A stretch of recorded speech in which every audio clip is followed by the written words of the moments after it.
السلام علیکم ورحمۃ اللہ وبرکاتہ۔ ہنستے مسکراتے پیارے پیارے ننھے منھے اور ننھے منھے سے بڑے اور بڑے سے کچھ اور بڑے ساتھیوں، کہانی گھر میں خوش آمدید، جہاں آپ روزانہ سنتے ہیں رنگ برنگی پرانی تاریخی سیکھتی سکھلاتی مزیدار کہانیاں۔ اور کہانی سننے سے پہلے آپ اپنے تمام کام اچھے طریقے سے مکمل کر لیتے ہیں، اور بھلائی کون سے کام ہیں؟ جو ہمارے کہانی گھر کے پرانے ساتھی ہیں انہیں تو یاد ہو گیا ہے، مجھے یقین ہے، اور جو نئے ساتھی ہیں ان کو ہم کہیں گے خوش آمدید۔ اور وہ جو کام آپ نے کرنے ہوتے ہیں وہ سب سے پہلے ہے اسکول کا کام، اس کے بعد اگر آپ نے سبق پڑھنا ہے قرآن کا، اس کے بعد آپ نے دیکھنا ہے کہ آپ کی نمازیں مکمل ہو گئی ہیں، اور پھر اس کے بعد اگر کسی بڑے نے آپ کو کچھ کہا ہے تو کیا وہ کام آپ نے کر لیا ہے، اور اگر کسی کو آپ کی مدد کی ضرورت ہے تو وہ بھی آپ کر دیجئے۔ اور سب سے آخری بات کہ جہاں بیٹھ کے آپ کہانی سن رہے ہیں کیا وہ جگہ اچھی طرح صاف ستھری ہے، کیونکہ اگر صاف ستھری جگہ پہ بیٹھ کے کہانی نہ سنیں تو زیادہ مزہ نہیں آتا۔ اور ایک اور بات، اگر آپ نے اسکول کا کام کر لیا ہے تو کیا آپ نے تمام چیزیں، اپنی کتابیں، اپنی قلم، اپنا رولر اور ربڑ، یہ سب چیزیں واپس اپنے بستے میں رکھ دی ہیں؟ ایسا تو نہیں ایک صفحہ ادھر اڑ رہا ہے اور ایک کتاب ادھر پڑی رو رہی ہے؟ چلیے، مجھے یقین ہے بہت ہی اچھے بچے ہیں سب۔ آج ہم آپ کے لیے لائے ہیں دو کہانیاں جو کہ موجود ہیں تیسرے سپارے میں۔ کل بھی ہم نے سنی تھی دو کہانیاں، دو کہانیاں ہم آج سنیں گے۔ اور یہ کہانی اللہ تعالیٰ نے جو ہمیں سنائی ہے، یہ دو کہانیاں جو اللہ تعالیٰ نے ہمیں سنائی ہیں، یہ ہیں فوراً حضرت ابراہیم علیہ السلام کے قصے کے بعد۔ یاد ہے نا وہ جو بادشاہ اور نمرود والا قصہ تھا؟ پہلی کہانی کا عنوان ہے مردہ شہر۔ اب یہ کون سا شہر تھا جو مردہ ہو گیا تھا؟ سنتے ہیں۔ آپ کو یاد ہوگا کہ جب بنی اسرائیل نے عمالقہ سے جنگ کی تھی اور اس کے بعد انہوں نے اپنا شہر واپس لے لیا تھا، اس کے بعد ایک اور بادشاہ آیا تھا، اس کا نام تھا بخت نصر۔ اس بخت نصر نے شام پر حملہ کر کے بیت المقدس جہاں پہ یہودی رہ رہے تھے اس کو پورا ویران کر دیا، ساری قتل و غارت توڑ پھوڑ کر کے بالکل شہر خالی کر دیا، اور بہت سارے اسرائیلیوں کو قید کر کے اپنے ہاں بابل لے گیا، جہاں پہ وہ رہتا تھا اس جگہ کا نام تھا بابل، اور آج کل ہم اس کو کہتے ہیں عراق۔ اب جب وہ جن کو قید کر کے لے کے گیا تو اس زمانے میں ایک نیک شخص ہوتے تھے، ان کا نام تھا عزیر علیہ السلام۔ حضرت عزیر کو بھی قید کر لیا اور بڑے دنوں بعد ان کو چھوڑا۔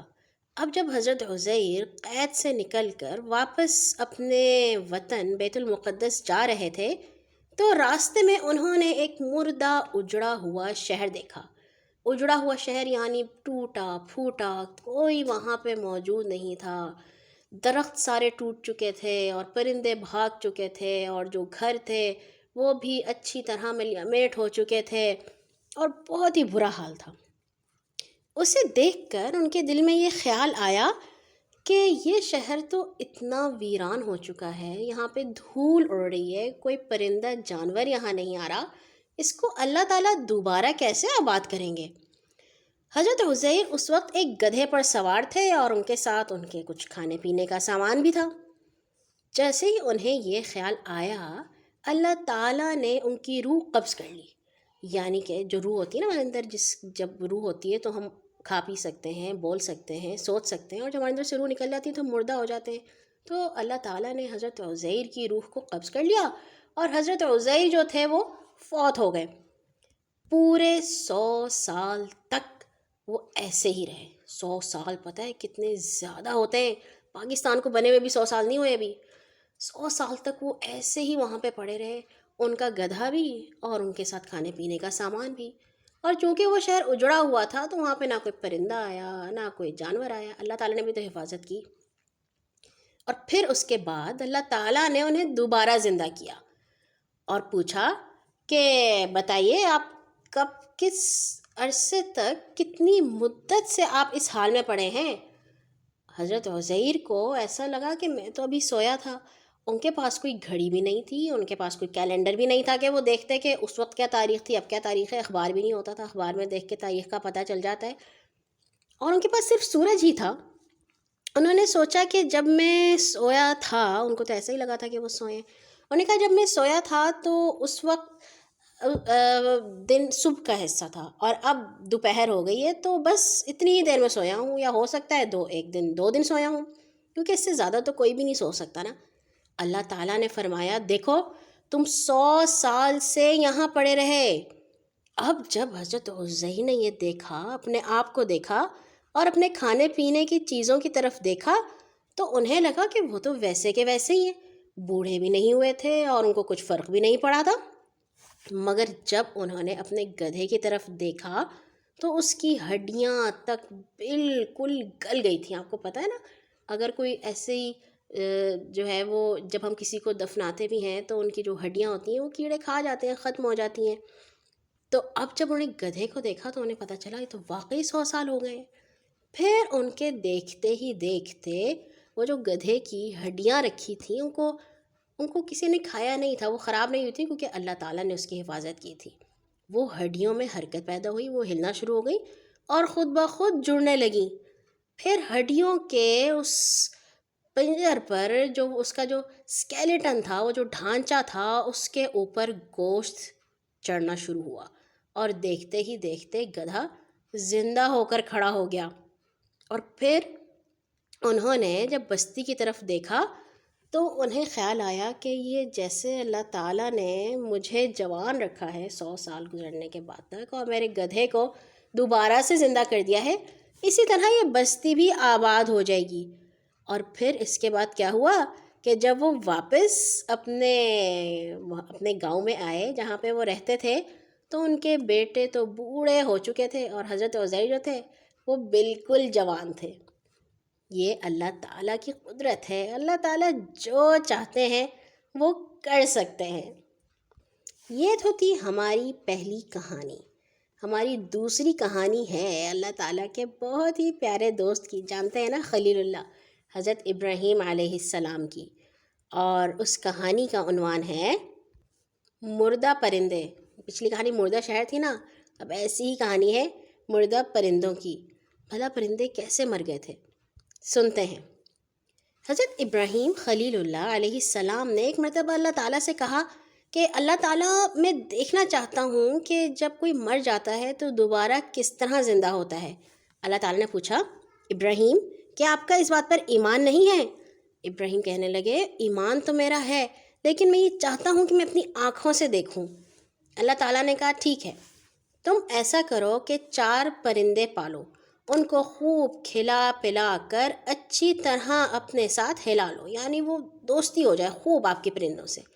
پھر ایسا کرو کہ انہیں ذبح کر کے ان کا قیمہ بنا کر اپنے ارد گرد کے پہاڑوں پر تھوڑا تھوڑا گوشت رکھ دو۔ پھر ان پرندوں کو پکارنا تو دیکھنا وہ پرندے زندہ ہو کر دوڑتے ہوئے آپ کے پاس آ جائیں گے۔ چنانچہ حضرت ابراہیم علیہ السلام نے ایک مرغ، ایک کبوتر، ایک گدھ، ایک مور، ان 4 پرندوں کو پالا اور ایک مدت تک ان کو خوب کھلا پلا کر ان کے ساتھ دوستی کر لی۔ پھر ایک دن انہوں نے ان 4 پرندوں کو ذبح کر کے ان کے سر اپنے پاس رکھے، اور باقی گوشت کا قیمہ بنا کر تھوڑا تھوڑا گوشت اپنے ارد گرد کے 4 پہاڑوں پر رکھ دیا، اور پھر دور سے کھڑے ہو کر ان پرندوں کو نام لے کر پکارنا شروع کیا۔ یا ایھا الدیک، یعنی کہ اے مرغ، یا ایتھا الحمامہ، اے کبوتر، یا ایتھا النسر، اے گدھ، یا ایھا الطاؤس، اے مور۔ آپ کی پکار پر ایک دم پہاڑوں سے گوشت کا قیمہ اڑنا شروع ہو گیا، اور ہر پرندے کا گوشت پوست ہڈی پر الگ ہو کر 4 پرندے تیار ہو گئے۔ وہ 4 پرند تیزی سے اپنے سروں کے پاس دوڑتے ہوئے حضرت ابراہیم کے پاس آ گئے، اور اپنے سروں سے جڑ کر دانہ چگنے لگے اور اپنی اپنی بولیاں بھی بولنے لگے۔ حضرت ابراہیم نے اپنی آنکھوں سے مردوں کے زندہ ہونے کا منظر دیکھ لیا تھا۔ وہ خوش بھی ہوئے اور ان کا دل بھی مطمئن ہو گیا۔ کتنے مزے کی بات ہے نا؟ اور اللہ تعالیٰ نے قرآن میں سورۃ بقرہ جو تیسرے سپارے میں موجود ہے اس میں ہمیں یہ کہانی سنائی ہے، اور اس کہانی سے ہمیں کئی ساری باتیں پتہ چلتی ہیں۔ یہ پتہ چلتا ہے کہ اللہ تعالیٰ کتنے زبردست ہیں، طاقتور ہیں، اور کوئی ایسا کام نہیں ہے جو وہ نہیں کر سکتے۔ جب اللہ تعالیٰ چاہتے ہیں تو کوئی جیت جاتا ہے، جب اللہ تعالیٰ چاہتے ہیں تو کوئی ہار جاتا ہے، جب اللہ تعالیٰ چاہتے ہیں تو کوئی زندہ ہو جاتا ہے، اور جب اللہ تعالیٰ چاہتے ہیں تو کوئی مر جاتا ہے۔ اسی لیے جس کا اللہ تعالیٰ دوست ہوتا ہے وہ سب سے طاقتور انسان ہوتا ہے۔ اللہ تعالیٰ سے دعا ہے کہ ہم سب کو بھی وہ اپنا پکا دوست بنا لے۔ کل آئیں گے ایک اور نئی کہانی کے ساتھ انشاءاللہ۔ اپنے لیے اور تمام مسلمانوں کے لیے دعا کرنا مت بھولیے گا۔ اللہ حافظ۔